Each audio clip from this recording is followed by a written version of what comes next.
Hello and welcome to Life Harmony Talk with Business Leaders. The Life Harmony Talk is an initiative that drives the conversation around sustainable performance by encouraging leaders in business to embrace harmony of life within themselves while contributing to harmony of life within our planet. I'm Jesmine Onyeukwu, the host of the talk, and this talk has been brought to you by the Organizing Academy. This first series is in celebration of Mother Earth Day 2020 and is supported by the Global Institute for Conscious Economics. Thank you for tuning in. Please join my guests as they share their stories and strategies around finding and embracing harmony of life. Welcome to the Life Harmony Talk with Business Leaders. I'm super excited to be here today. I'm here in the room with some amazing woman, and I'm going to talk about her briefly. But I want to go ahead to say welcome to you for joining us today and to tell you a bit about what the Life Harmony Talk with Business Leaders is about. My name is Jesmine. I started this initiative because I felt the need to bring business leaders together for us to talk about the concepts that define leading in business. So performance, productivity, well-being, and the things that we need to redefine to equip us to do business for the future. And I wanted to bring business leaders together so we can talk about this. And why I'm doing it in harmony with our own celebration of the Earth Day is because Mother Earth Day is telling us to do everything we can to advance human life in this ecosystem. And I think that as business leaders, we have a role to play in ensuring that there's harmony of life within ourselves and in our planet.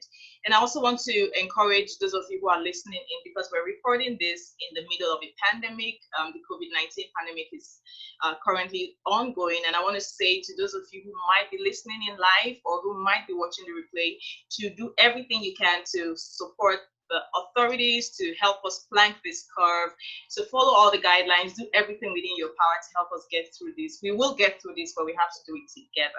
Thank you once again for tuning in today. I am going to quickly read a bit about Zainab Muse. I'm going to first of all tell you how I met her, then I'm going to read a bit about her resume before I bring her on board. So I met Zainab on social media first, which is what happens with some of the people I've met in the city of Ottawa. They get to show up on my social media radar before they show up in my personal life. So I met Zainab on social media. I saw her story. I loved it. And I followed her, kind of stalked her, and I was just following up with everything that she was doing. And it was super impressive. And I was just waiting to get to meet her one-on-one. And by providence, we met on the halls of Invest Ottawa. I went there for an entrepreneurship program, and I stumbled upon Zainab that day, and I reached out to her and I said, "Hi, Zainab." And she was like, "Hi, have we met?" I'm like, "Yeah, we met somehow, somewhere." So that's how I met Zainab. And since I met her, she's been very instrumental to my business. Her advice, her support has played significant roles in my business. And I just want to say thank you to her on this Life Harmony Talk. Thank you so much, Zainab, for being super supportive of entrepreneurs. I can't thank you enough. I want to read a bit about who Zainab is to anybody listening. So Zainab Muse is an award-winning entrepreneur, process designer, interactive digital media expert, author, and filmmaker. She is the founder and CEO of Winged Incorporated and Creator Land.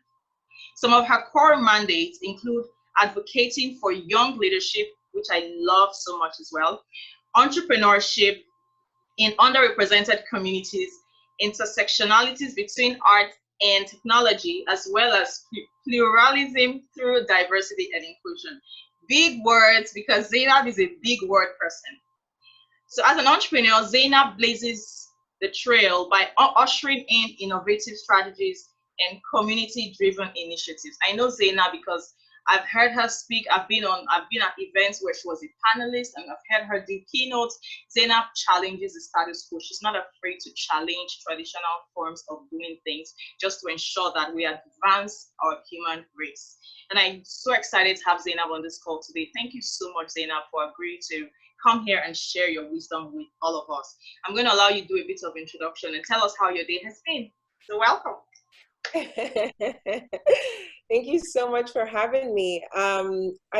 This is quite incredible, actually, being able to do this. Obviously, I think the pandemic is teaching us to leverage technology and virtual tools. So I'm happy to be on the talk and to just have a chat with you. I think we're all so busy with handling the pandemic that, it's so hard as well to keep and maintain relationships and everything. So it's just fun to take a break from regular activities and have this conversation. But I do want to say you did describe how we met quite well, because I remember that. I remember that day very clearly, and I was very surprised that you could recognize me from social media, and we found out that we had a lot of great things in common. Obviously, being Black women, being African women in Canada, that also adds to it. But also being entrepreneurs, I think that there are not a lot of women entrepreneurs, and that's kind of where my mission is, and that's where that lies. And then you add the layer of being women of color and having our various intersectionalities with that. So yeah, it's awesome to do all of this work and to have someone like you recognize and support and collaborate. It's always fun. Thank you so much. So tell us what you're currently working on. Oh man. Yeah. I know you're working on a lot of things, but just one of them. But you know what though? I always say, and I heard this recently, which I think you'd really like, because I used to struggle with that. When they say follow your passion, and the thing is, I have way too many passions, and so then I like this whole idea of, okay, maybe don't follow your passion, follow your curiosity. And I'm like, oh, I have too many curiosities too. So what I found out actually was that passion is a choice, and I love that. It's like you can be washing dishes and put passion into it, and you're gonna wash those dishes really well. And so that's what I realized, is that I just maybe have a lot of things I'm interested in, and then I inject passion into them. And so that's why it's always hard to express what it is that I'm doing. But one thing I'm very passionate about right now is actually a film that I'm creating. It's a documentary. And sadly, before the pandemic hit, my co-producer and I were in California working on this documentary. And it had those elements of feminism and the roles that women play in shaping industries. And the particular industry we're passionate about is filmmaking. So in the filmmaking industry, the stories we consume, it really does shape our thoughts, like how we go about the world, how we go about the day. And so the way women are presented on screen is actually how they're going to be treated in real life. And so we found out that there were 3 women in the 20s that were, basically challenging the way women and women of color and women from LGBTQ plus communities were being showcased on screen. But obviously, because they were women, and this was in the 20s, their stories, when it was being written into history by men, it was omitted, like it was left out. So our documentary uncovers their stories. It's like Hidden Figures, but in the filmmaking industry. It's been 2 years, and we finally got funding from Canada Media Fund earlier this year, which is very exciting for us. But as in the film industry right now, things have had to be halted, and so that's been challenging. But that's what I'm very passionate about right now. Actually, it's called Know Her Name, and I am excited about this documentary. I'm super excited for you, because one thing I know, I was actually listening to a TED talk yesterday. We need to go back to history to right the wrongs of the present, and for us to have better futures. We cannot fix the present if we don't go back to see the things that we've done wrong. So what you're doing in your field of creativity and filmmaking and art is just incredible. It requires a lot of work, so I know what you're talking about. We don't want to go there. It's hard to go back to dig up and see what wasn't done right. So kudos to you, girl. Thumbs up. I'm super.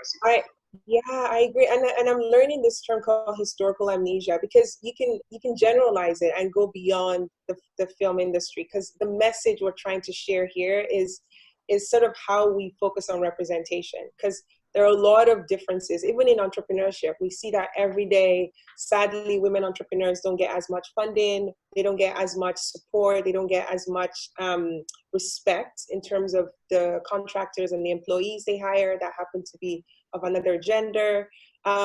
So I feel like the context of our documentary is this notion that, you know, there's a power in storytelling, and that applies to every single space that we occupy. So we have to first start with what is the root of this problem, and if we can look at historical figures that have done this work, you know, I like the saying, they've put cracks in the glass, right? All we have to do is just kind of walk through it. Like, we don't have to keep reinventing the wheel. Oh my God, this is the first person doing this in this generation. When you peel back the layers, there were many more people that have done that work. We just forget about them, right? And we could learn so much from what they've done if we just looked back into history. Wow. Yeah. So anyways, passion, as you can see. I can see that it comes through. It comes through. So thank you to Dr. Wisdom is here. Thank you to anybody who's watching live with us. Thank you so much. Please, if you have any questions, leave them in the chat. I'm going to go back to that in the middle of the conversations to see what you have for Zainab. If you have any questions for Zainab or for myself, please leave them in the chat and we will attend to that when the time is right. So Zainab, I have the first question here for you. The first official question on the Life for Money Talk is, there is a new dispensation, no doubt. Things have changed. As much as our human nature doesn't like change, change is the only constant in our humanity. And change is here, but this change hits us really hard. It's hard for many of us. A lot of businesses had to, of course, shut down. Those businesses who were depending a lot on daily cash flow in their brick and mortar spaces were badly affected by the lockdown. How do you think we should make that transition to embracing the virtual economy? We have a virtual economy on our hands that we could also leverage. What's your advice to businesses who are struggling, who are thinking, all I know is the face-to-face interaction with the customer? How do I transition to leveraging the virtual economy? You know, it's an interesting question, because I feel like, you know, the concept of digital transformation has been around. If you're in marketing, if you're in, you know, like, I used to teach workshops on digital transformation before this pandemic. And so it's, you know, leveraging the virtual economy now obviously is more important than ever, but it's always existed. I feel like the people that are struggling are the ones that maybe were slow in adapting to it. And there are so many factors to that. I mean, it could have been that they didn't have the right funding, tools, resources, access, whatever it is, or education. And so I think the issue is not necessarily, you know, why aren't they leveraging it, or why shouldn't they? It's like, what is stopping them from? And I think that's where we need to start, is how is the government supporting them? How are we getting tools and resources? Because everybody knows that this is what they should be doing. It's like, you know, taking their businesses online, you know, focusing on e-commerce and focusing on virtual talks. And, you know, I had a friend talk about how she was able to see her physio through Zoom this morning. And I thought, that's so fascinating. Like, you can actually have physio calls, like a practitioner is actually, you know, basically showing the patient like how to sort of, you know, attack the pains. And I thought, so interesting. So I feel like, yeah, like this is a question that I myself am always figuring it out, because it's not that people don't know that they shouldn't leverage it. It's that there are elements that impede them from doing that. And I think if we don't understand those elements, we're still going to go into a post-pandemic where people have still not adapted. So I don't know what the second half of your question was, but I thought I would make that point. You did answer it. So I totally agree with you. Like this, most of the platforms that we're leveraging here have been here for several years. But we don't always look out for new ways to do what we currently do. Right? So I think that this period of our lives is teaching us that if there's a new way to do something that you've always done, explore it. Don't wait till you are forced to exploit. Exploit once you get a chance. So that's what, in summary, what you're saying. I'm going over to my next question. I was coaching one of my clients, and she's been through a lot since the past few weeks because of what's going on. And she was telling me that, Jesmine, my people need me.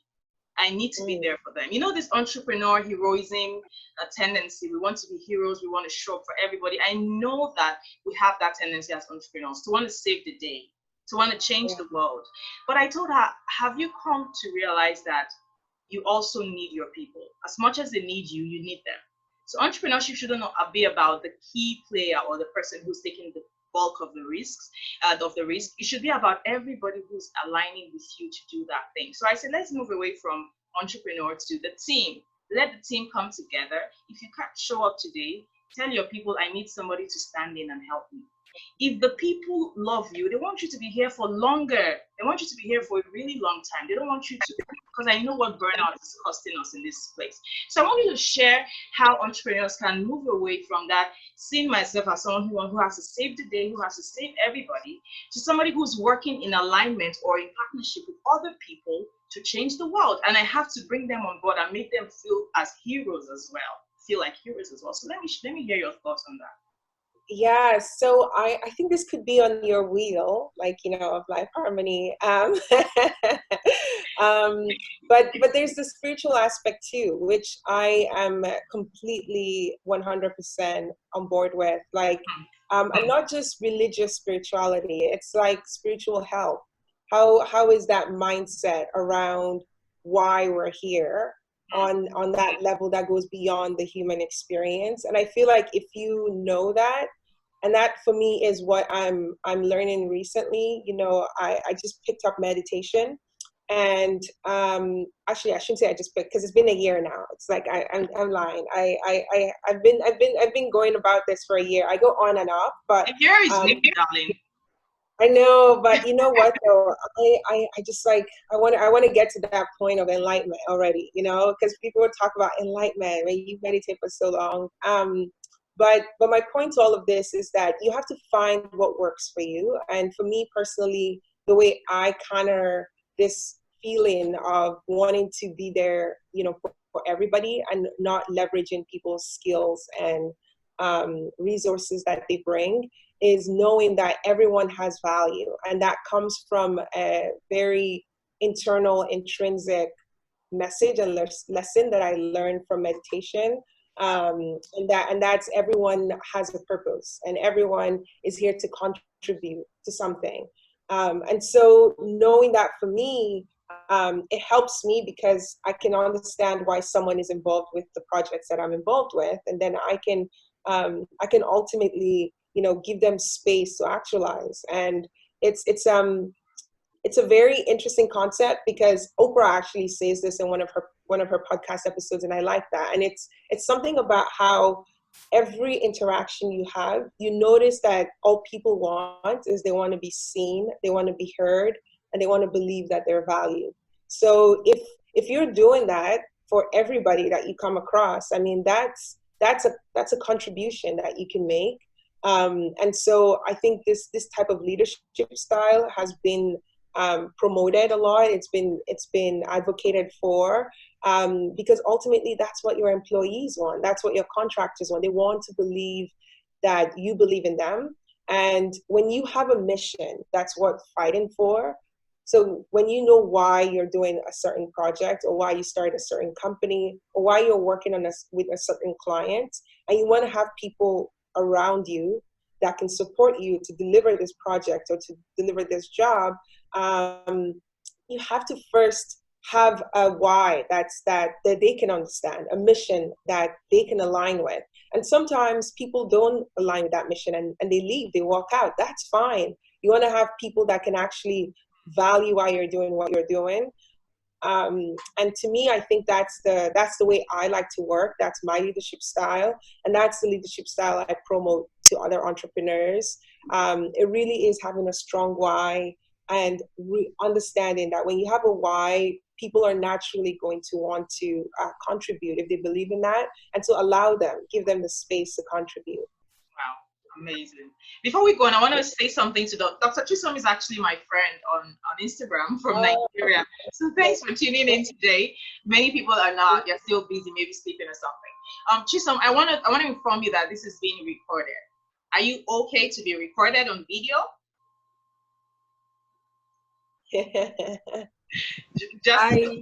Are you sure you're I okay? live on video, so please. Okay, so I would love to leave her on screen. I would love to leave her on the screen since she's fine with being recorded. So I would love to have her so she can contribute as well. She has a powerful voice when it comes to it. She shares some great insight. So Chisom, if you have any things to say, let me know and I'll call you up when the time's right. All right? That's fine. Right. All right. So Zainab, my next question for you. Thanks for that insight you shared on how we need to make people who work with us feel like they're a part of this big thing. We're not going to change the world by ourselves. We need to help. We need the help of other people. There are some very major business strategies that you've shared with me over the period of time that we've met, and we haven't met for so long. We haven't been friends for so long, but you have changed my business, my life in many ways.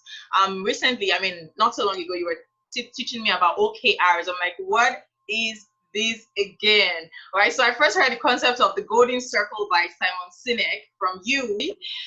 And I've heard a couple of others. I remember we had one session at Invest Ottawa where you guys broke down the business model canvas, the value proposition canvas, what every business leader who's going into this, who's in these times and who wants to thrive needs to get quite clearly.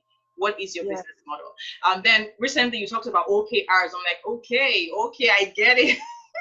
OKRs. So share with me a bit about these strategies that are innovative. I believe that they haven't been around for so long.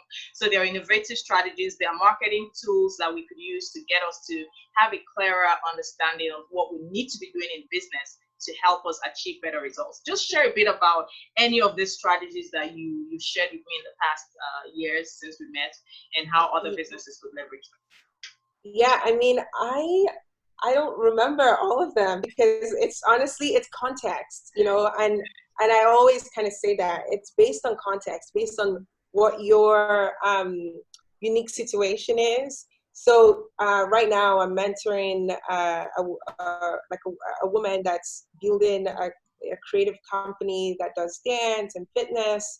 And, you know, she comes from a marketing background, and it's so interesting to have conversations with her around some of these tools and tactics, because there's some that she's heard and there's some that I'm able to offer to her. But it just really depends on context. So OKRs are for leaders that want to manage outcomes, and they want to measure these outcomes and also grow, you know, see how that growth is shaping up, and track, you know, effectively track how the teams are working, because it really does bring out productivity. And OKRs, it was started by Andy. He was I think the manager of Intel, but it was coined by him in the 90s. And the idea was, imagine so we all have vision boards. And the way vision boards work is that sometimes they're vague, sometimes they're ambiguous, but they're amazing, because it's like, you know, there's a whole notion that subconsciously your brain is going to want to accomplish everything that's on your vision board. But OKRs is actually how you get to do it. So that's how I kind of use them. It's like OKRs, you have the objective. You say, okay, this is my vision. And let's say you have 10 items on that vision board.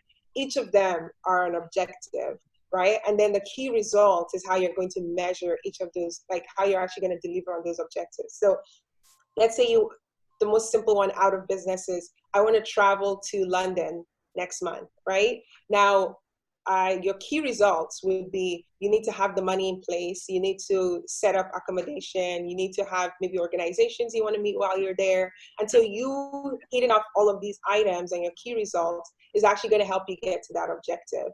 So that's how OKRs work. Another one that I like that works with teams is something by Ray Dalio called radical transparency. And the way it works is, I think it's a platform. I've not utilized it yet, but it's a platform, and teams that are maybe you know, going through like meeting exhaustion. So I don't know if you've worked in organizations where it's meetings after meetings after meetings after meetings, and sometimes not everybody gets to talk. So radical transparency is when, you know, the key agendas or items from each meetings are well delivered. So through a platform, and people can radically be transparent about what they think, you know, just be honest about their opinions and their feedback, just so when you get to that meeting, everything has been aired out, and now you can just focus on what to do next, as opposed to like rehashing what already existed. I mean, there's so many. I'm like thinking, even the golden circle, you know, the golden circle, because the golden circle was from what I was saying earlier about, you know, starting with why. The golden circle is just a explanation about why starting with why appeals to so many people. And it has a scientific background. So the golden circle is divided into three circles, like three you know, interrelated circles. There's the smallest one, then the medium one, and then the bigger one. And the idea is that the two innermost circles are your limbic system, so the innermost part of your brain that kind of, you know, works with emotions and feelings. So when you say you like someone, you can't really express why, but you have a tendency and softness towards them. That's controlled by your limbic system. And then the outermost layer is your neocortex, which is like the more logical part. It's like the language. It controls, you know, how we're speaking with each other right now. So the idea is when you start with why, it actually appeals to your, in the marketing sense, with your customers' feelings. So a good example is Apple. So Apple always starts with why. In every marketing campaign that they have, in every, you know, business decision that they make, they always say, we're for the people that want to, you know, challenge the status quo. So there are a lot of people that resonate with that, and so they're going to want to buy an Apple product, right? But there are other competing organizations and tools that will just focus on the logic, the how and what they do, and that doesn't appeal to me. So a good example would be if you're juxtaposing between Dell and Apple. So look at Dell. Dell really does produce the same things that Apple does, but Apple is doing better, and it's because they've been able to tap into the why. So it's just a marketing tactic, is always start with the why, and that why really resonates with people more than the what and the how. Okay, great. Thank you so much for that. So I know that you've held key roles and key positions in entrepreneurship organizations. You were a strategist for Invest Ottawa. You've been featured on Startup Canada's platform. You serve the entrepreneurial community. So I know you come in contact with business leaders every day who are struggling, who need questions. And one thing I've come to hear over the past few years is that the need to move from traditional management when it comes to leadership, managing people, telling them what to do, having that control and dominance element, and moving towards supporting people, coaching them, helping them on their journey, guiding them towards being the best, like you said, helping them to actualize, helping people actualize. I just wanted to throw more light on the importance from the shift from the traditional managing people, because it's not working. We know it. The data tells us it's not working. The facts are there to prove that. You know, I saw a quote by PwC that despite large-scale investments in technology, I mean, these big organizations are spending a lot of money buying new technologies to help their people be effective. It's not working. Productivity is still low. So how can we move away from just trying to pump in new sets of technology and wasting money on bringing in a lot of management consultants, and go towards the angle of coaching people, helping people want to show up from the inside out without having to be forced to? So share what your perspective is on that shift and why it needs to happen. Yeah, I mean, I think we talked about it earlier. You know, I think it's this notion that everyone has an inherent value that they bring in. And honestly, that's my driving force. It's you know, that people naturally, and it's actually a saying that I heard. I think it was Howard Thurman, I want to say, made this quote. It's like, how do you solve the world's problems? You know, because there's too many of them. And honestly, when you solve one, another one comes up. The only way, and it was really interesting because he said the only way you can sort of solve, or the one way he thinks that's the most powerful in solving the world's problems, is when people come alive doing what they love. And I love that because it's so true. It's like, if you and I, just what we're doing right now, we're passionate about what we do, and to you know, to the doctor that's also on this call listening, passionate about what she does, you know, I feel like we want to share that. That's our intrinsic nature, is to share this. And so now we've grown from 3 people to 6, and 6 to 9, and now that's how you create this ripple effect. And I think when we understand that as leaders, you know, being compassionate, when we coach people to recognize their value, when we show them that, you know, they can contribute and it's valuable. I think, yeah, I really do think that that is our intrinsic nature. Everything else we've built outside of that is not really true to us. And so it almost feels like we're coming back to ourselves. I don't see it as a shift. It's more like we're just coming back to who we've always been. And it's awesome, you know. Wow. I love I love love. which is gonna lead me to It's gonna lead me to my next. is it echoing on your Is it side? echoing on your side? No, is it echoing on yours? Yeah, I can hear an echo. I don't know where it's from. Okay, so I love what you said about helping people understand who they are, because intrinsically we all have that nature of wanting to help, wanting to contribute. It's going to lead me to the next question. I am sure you may have seen what is a typical trend in the entrepreneurial community. It's something that was with me as well. Starting a business for the sake of survival or self-preservation. I need to make money. I need to pay the bills. I need to take care of my children. I need to contribute. I have younger ones or siblings or people in my family who look up to me. I need that paycheck. I need to get that money from that customer because I want to self-preserve, because I need to survive. I think we need to step away from that, trying to survive and trying to preserve ourselves, to expressing our creativity. Because like you said, as long as there's human life, there's going to be problems. Just because you and I are interacting, we're already creating problems. Problems is a part of our human nature. And we're going to need solutions to those problems. So why are we coming from that place of I'm trying to survive, I'm trying to secure what is mine, I'm trying to get that, you know, try to grab every piece of dollar that I see on the streets of the market? Then why don't we come from the place of I'm just trying to express my ability to create and to solve problems and to serve others? Because I think, Zainab, I think it can help a lot of entrepreneurs reduce their stress levels. The burnout in the entrepreneurial community is crazy. It's escalating, and I keep saying I do not want to see another entrepreneur suffer burnout, suffer anxiety. So I think that we can do a lot of good to our mindset, to our mental state, if we come from that place of I just want to create and I want to serve, as opposed to I'm trying to survive. Like, are you trying to kill me? You don't want me to get that new customer or make that money. So I just want you to share your thoughts on the mindset shifts that we need to have, which I think a lot of us haven't had yet. Yeah, and you know, that's a good point. And I feel like everyone, I call it the hero's journey.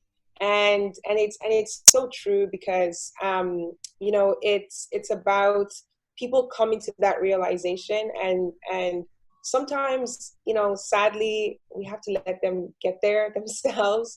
And sometimes we can give them gentle nudges to get them there. But I feel that, you know, one way, and honestly, I absorb quotes. So if I'm ever quoting too much, just let me know. But another quote that's actually one of my favorite quotes is by Maya Angelou. And it's a reiteration of a Latin phrase by, you know, a famous Latin, I guess, playwright. But it's something about like, I am human, so therefore nothing human is alien to me. And I like that, because what she's trying to say is that just by you, I, and everybody else that's maybe listening to this, just by us, you know, exhibiting and actualizing our highest potential or our truest potential is actually inspiration enough to get somebody else to want to aspire for that. And it's this notion that just because there's someone like Elon Musk and he's this genius doesn't mean that we can become geniuses too, because just because he's human, we have the capacity to become exactly or even more of what his capacity is. And I like that quote because it really does resonate. Honestly, when you see, when people say, that's why we have this like culture of role models, and why people say, man, I just really like this person and what they're doing. Inherently, why you like them is because they're showing you what you're capable of. And I think like if you don't put the action and the work, I think that's where the tragedy happens. But obviously, I think you know, all we can do honestly is just be the best versions of ourselves, because it's going to inspire somebody else that we are collaborating with or working with to reach that potential themselves, you know? Amazing. I love it because I came up with a concept. It's called the Life Harmony Clarity Model. In helping myself and my clients understand the intricacies and the beauty of our human nature, I had to come up with something. I studied, I was like, I need to put this in a framework so it's easy for me to give a picture. And there is a concept in that model. I have three concepts. The concept of human nature, and that's where you're talking about the limitless opportunities within us. The potentials that we carry are boundless. There's no end to what any of us singularly can accomplish, even though we need to come together to connect with others to be able to accomplish something better. But within ourselves, independently, we have the capability to do a lot of incredible things. In that model, I have three concepts. So I have the nature, the needs, and the nobility. And I tell business leaders that, you know, that within every human being is a nobility, is an ability to be noble. And what is noble? What does nobility mean? You know, quality of character. That's why we show up every day to serve people. That's why when I come to work, I want to do my best and impress the customer. I want to do my best and impress my boss. I want to do my best because by nature, I love to do good things. And we need to stop seeing people as by nature we're selfish, by nature we're self-centered. It's just a negative way to look at the beauty of our human nature. By nature, we are like God. By nature, we can create, we can take care of others. So when we see humans from that light of they have something inside them that needs to be expressed in noble character, we can, you know, be more equipped as leaders to empower them and to create that enabling environment for them to just express the quality of character that they carry within them. So thanks for throwing more light on that. The next question I want us to talk about is this whole zebra movement. The zebra movement, tell me about it, because I remember when we were talking sometime and you said, we can't all be unicorn companies. Hey guys, listen up. We all cannot be unicorn. While it's okay to strive for being, you know, the next big thing out there, we all cannot be that. And I see the problem of the shiny object syndrome in the entrepreneurial community. Everybody wants to be in Facebook. Everybody wants to build the next big tech company. We can all be unicorn companies. We should just think of how we want to serve and let the rest play itself out. So share with me what the zebra movement is about, how you're trying to close that gap in, stop preferring some ideas over others. That is not in tech doesn't mean it's not valuable. That is not in tech doesn't mean it's not valid enough for our human nature, for our human existence. So tell me more about the zebra movement. Yeah, I hope I explained what I understand. I think it's great because what I'm realizing chatting with you is that I just share a lot of my frustrations with you. It's so funny because I'm like I know the way you've reiterated a lot of the things that I've said in our discussions has been so interesting. But the zebra movement was something I discovered in 2017, and it's an actual movement. You know, it's an actual movement in the entrepreneurship ecosystem.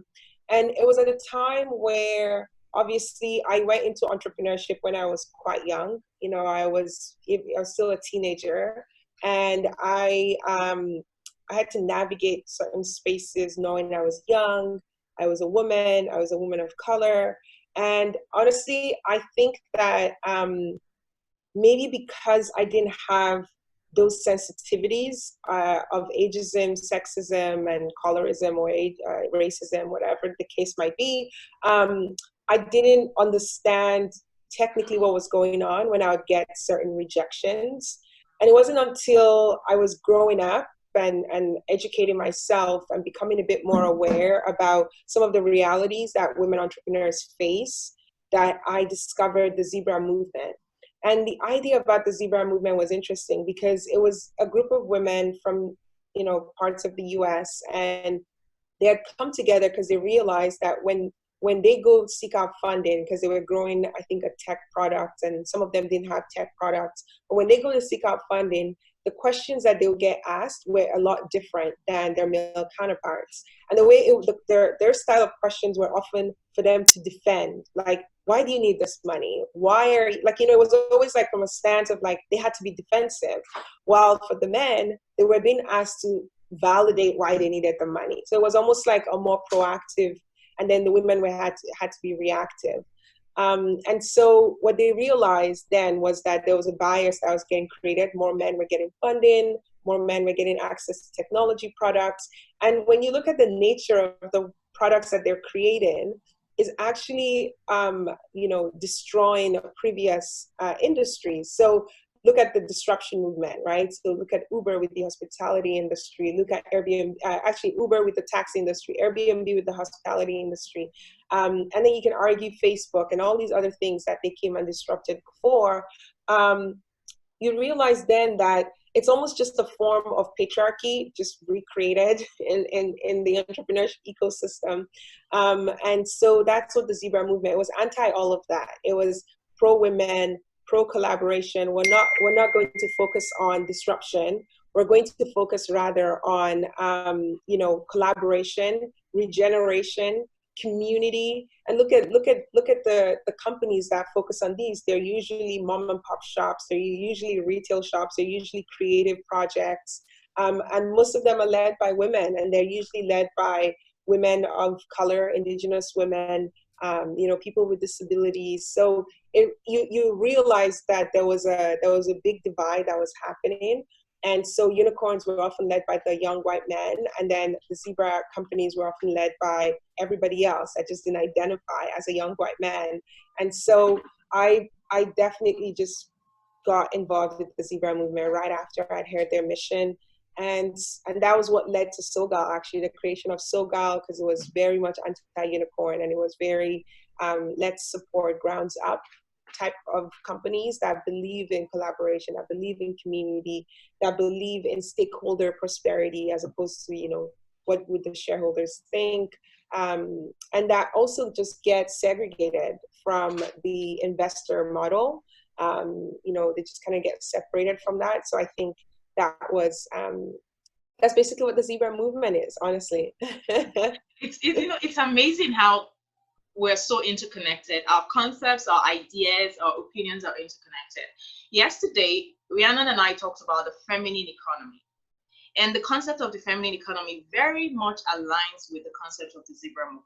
So the feminine economy is saying we need a blend of, fine, it's okay that we have people who are ambitious, who are driven, who are competitive, who want to make money, who are capitalist driven, but we also need the creative side, we need the collaborative side, we need entrepreneurship, we need the compassionate economy, we need the economy that's thinking about generations coming after us. And that's where the feminine economy comes in. It doesn't have to do with a gender, so to speak. It's a nature of doing things, it's a behavior, it's a pattern of thinking towards a certain set of things. And so I just wanted to throw more light on how what you're doing with the Zebra movement is very much in alignment with what Rhiannon is doing with the feminine economy movement and what I am doing with the Life Harmony movement. You see how all of our movements are so connected?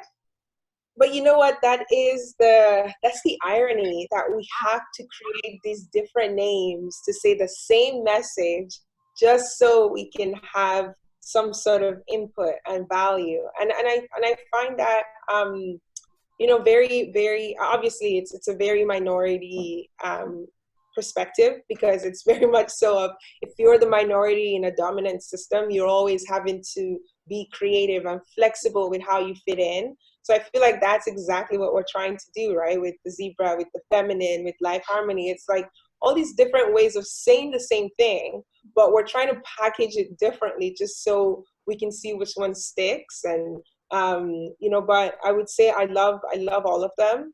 And I think the Zebra movement was very interesting, even so, because of the name, because it's, when you think about it, unicorns don't exist, zebras do. And you say, well, we can't just keep striving for something that really does not exist, because that's not really what reality looks like. That's not what the society looks like. Women make up more than 50% of the world population, and we contribute if we just put the lens on it. And something interesting is that I was telling you this, right? Like I think it was Ghana, or maybe not Ghana, but the most women entrepreneurs exist in West Africa, in the world. And when we start to understand what that means, we have to okay, how are we supporting that economy? How are we going and injecting resources and tools. But because that's not the dominant story, that's not the dominant narrative, we want to see the Elon Musks of the world and Mark Zuckerbergs of the world run things. It's going to be very challenging for us, I guess. But I love how you brought up West Africa, because I am Nigerian, and I know the struggle of the average entrepreneur in that part of the world. The entrepreneurship isn't celebrated in that part of the world like it is celebrated here. So here we tend to celebrate more competence. Like if you have an idea that is world changing, do an application, do a proposal, share your idea with key decision makers. In that part of the world, no matter how grand your idea is, if you don't have connection, we do more of the connection concept. We use the concept of connection to get people to access resources, not necessarily competence. So someone might not be competent, but they have access to resources, they have access to a support system, then they can now leverage that. But the people who have the ideas, who are creative, who are competent, who can change the narrative for our global, for our entire society, are not given the chance. What do you have to say to people? I know this question is off the radar, but it just came up from what you said. What do you have to say to somebody in that kind of system that rewards connection? If you know somebody who knows somebody, if your mom's elder brother's uncle something knows somebody in the government, then you can access resources. What do you have to say to someone in that kind of system who's struggling? They have great ideas that can change the narrative, not just for themselves, but for others, but they cannot access the resources. Yeah, I think it's a very great question because, I don't think there's anything wrong with the connection economy, I guess we can call it. I don't think there's anything wrong with it. I think it's when people don't understand the value that these connections bring that there becomes an issue. So I do honestly, being Nigerian as well, I feel that there are, it's just an intrinsic nature of for people to want to start their own thing and to be their own bosses, because the economic system lends itself that way compared to here, where it's very much, you work for an organization and you're content just because there's a retirement savings plan and all these things. But it's actually quite natural, for a lot of people in Africa, in Asia, all these other countries, to default to entrepreneurship. So when you come to a country like Canada, where immigrants make up majority of the entrepreneurship population, you realize that there's actually a synergy between entrepreneurship and immigration and immigrants. And so, for me, I feel that there's not anything wrong necessarily in the value of connections, but for someone that's trying to navigate that, I do think that it's really understanding people. If you understand that you have this connection of someone that's, for example, has this marketing background, and maybe this person that, is trying, that owns a business and is trying to leverage marketing techniques, you can either insert yourself as the conduit that connects them, get a percentage from that, or, you can advise, you can kind of sort of create this information relay where you're going to be like, okay, I'm going to advise this person, advise that person, and get charged, charge them for the consultation. Or, there's so many ways, like I can't even, express the number of ways you can leverage connections for your benefit. If it just depends what the value is. Do you want your value to be profit driven? Do you want it to be, creating connected communities? If that's the case, then you just connect them. And now you're the go-to person. Now, if people want someone that they want to connect with, they're going to be like, oh, this person knows this person. And you can use this connection, this person that you know, to get connected to the person that you ultimately need for your project or for your business. It's just really understanding what people need. I call it game theory. It's like, okay, I'm talking to you right now. We're both creating value for each other. It can't be, what can you do for me alone? It has to be, what can I do for you too? So I think that if you understand that, you're able to navigate in that system. Wow, so much wisdom in those few words. What I got in summary is, don't hate the system. Try to find your way through it. the system, if it already exists before you, don't be bitter, because bitterness just takes away your ability to find creative ways to navigate what is already there. So find ways to make people feel like, I'm going to build a symbiotic relationship with you. You help me access this, I give you something from this. We just have to find a way as entrepreneurs to get our solutions and our ideas out there to the people who need them. So that's what I got that you said in summary, to find a way to do not hit the system, try to find your way around it. If you can't beat them, you know what they say, you have to find a way to work with them. So thank you so much, Zainab. So much wisdom in this few words. I wish I could chat with you for longer. It's never enough time with you. I know one time I came to meet you at Invest Ottawa for a meeting, and the meeting time was getting to an end, and I'm like, I am not done with this girl. I still need to pick her brain. I need to brainstorm with her. So thank you so much. I just want you to leave your final words. So somebody said this is post COVID-19. So I was listening to someone who said, you all should stop talking about what's going to happen post-COVID. We're already in the post-COVID phase. We need to wake up to that reality. What do you have to say to entrepreneurs in your final words on how they can, leverage what is currently going on, not complain about it, but find ways to leverage it, find new needs or new solutions that they could offer to their communities, to their customers, to their people? What final words do you have to say to any entrepreneur who might be listening to this? Yeah, I mean, I'm of two minds about it. So I completely agree that we're already in post-COVID. And the reason why I'm of two minds is we exist in such a outcome-driven, economy where it's all about growth, growth, growth. What's the next thing?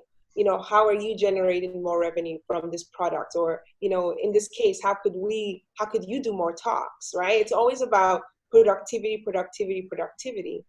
And there's a concept called post-growth, and it's been around a while. And the idea is we keep creating and consuming and producing like we live in an infinite resource. The planet is finite. We're going to eventually use up all the resources.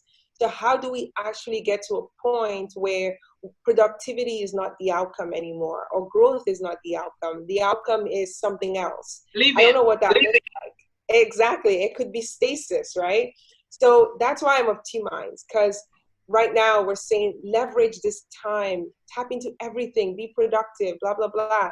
But the truth is, you just coming out of this with a sane mind, with relationships intact, with your mental health in check is enough to want to think of something else when you're ready to, after this pandemic era is over.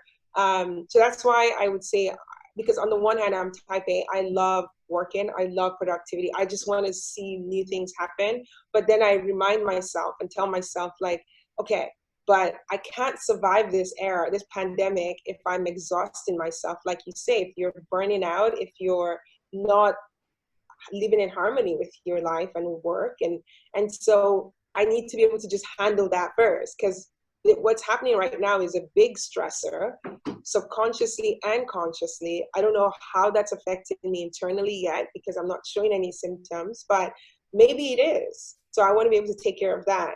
And so that's why that's kind of an advice that I would give. But the other thing, the final one I would give is, imagine there was no normal before. Like, this was the only life you've known. Imagine this is the only reality you've known. How would you react? Like, if everybody stayed in, no one went out, things were closed, the only things open were pharmacies and groceries. This is the only reality we've ever known. How would this change your work? How would this change your company? How would this change your ability to do good work? And I think if you change that narrative in this way, it helps you understand what pace you should take, I think. Wow. Oh, Zainab, I'm so displeased that I have to end this conversation with you. You said some things now that I wanted to reiterate. You talked about just living. Us just not trying to grow, let's just try to do life better. And I've said this a couple of times, that productivity has a new meaning. It's no longer about getting more stuff done. It's about doing what we do well. We already do a lot. We do a lot every day. let's just focus on doing what we do well as opposed to wanting to do more and getting more done. So thank you so much for that insight you shared. I'm super happy that people get to hear from you, because sometimes I look at the ideas I share and the concepts and I'm like, is this right? Will people accept this? Stop trying to do more. Stop being hurried and worried about life and try to do your life better. Think about the other aspects of your life. And I also had this conversation with a friend the other day about the abundance mindset of, you know, it's unlimited, everything you need is available to you. I'm like, well, what is available to you might be unlimited, but what is accessible by you has a limit. That's why no matter how rich somebody is, we can put a number to it and say, okay, Bill Gates is worth so amount of dollars. We don't say he's worth an infinite amount of dollars. And that's why nobody can live for an infinite amount of years. We have it, there's a band to it. There are boundaries. We're limited in some regard. So when we're pushing the abundance mindset, what is available to you is limitless, is boundless. We also need to come to terms with what is accessible by us has bounds, has limits, so that we can live in that consciousness and embrace every moment and maximize it. So thank you so much, Zainab, for coming here today and sharing with us. And I just want to ask, tell anybody who's listening to this or who gets to catch the replay, if you need to pick Zainab's brain, but you're gonna have to come through me. I am her assistant. She has a lot of insights. If you sit in a brainstorming session with Zainab, you will be blown away. Chisom, if you have anything to say, this is the time to say to Zainab. Zainab is a bundle of wisdom. She is amazing. She didn't even show up today. She was just trying to be modest, too modest today. But she is very, she's very intelligent. She shares a lot of great things. Thank you, Zainab, for coming on board. Let's see if Dr. Chisom has any questions for you before we call it a day today. Okay, thank you so much for sharing your perspectives. And most, of course, all of them were they resonated with what I believe personally, and some of the things that I personally also try to get people to see. But of course, hearing the perspectives that you're bringing in and all the models and the systems that you have to push forward the same message is amazing. So I don't have any questions, but I thoroughly enjoyed listening to her. So thank you. Thank you, Chisom. Thank you so much. Chisom, I'm gonna connect with you on Instagram. Okay, I'm gonna chat you. Oh, sure. Thank you. Zainab, thank you so much for showing up today. Thank you so much to anybody who gets to tune in to watch the replay. Please don't forget to connect with Zainab. Can they reach you via email? Zainab, is it okay for them to connect with you via email? You're muted. LinkedIn is probably the easiest one for me. Okay. So I'm very easy to find on LinkedIn. Just Zainab Muse on LinkedIn. Zainab Muse. So connect with her platform on LinkedIn. You can also find her across other social media platforms. Reach out, ask your questions. Don't do this journey of entrepreneurship alone. We need to help each other. So reach out if you need Zainab's resources, if you need her connections. She's very connected in Canada. Zainab can help you out in some ways, maybe for a fee or however she feels that she can share her connections and her resources with you. So please reach out to Zainab if you ever need her support. Thank you again, Zainab, for joining us today. Thank you. Alrighty. Thank you, Chisom. Thank you so much. I hope you have a wonderful rest of the day. Thank you for listening to the Life Harmony Talk. Please remember to connect with myself and our guest across social media platforms to keep these conversations going. Stay tuned for the next episode. Until then, wishing you life harmony now and always.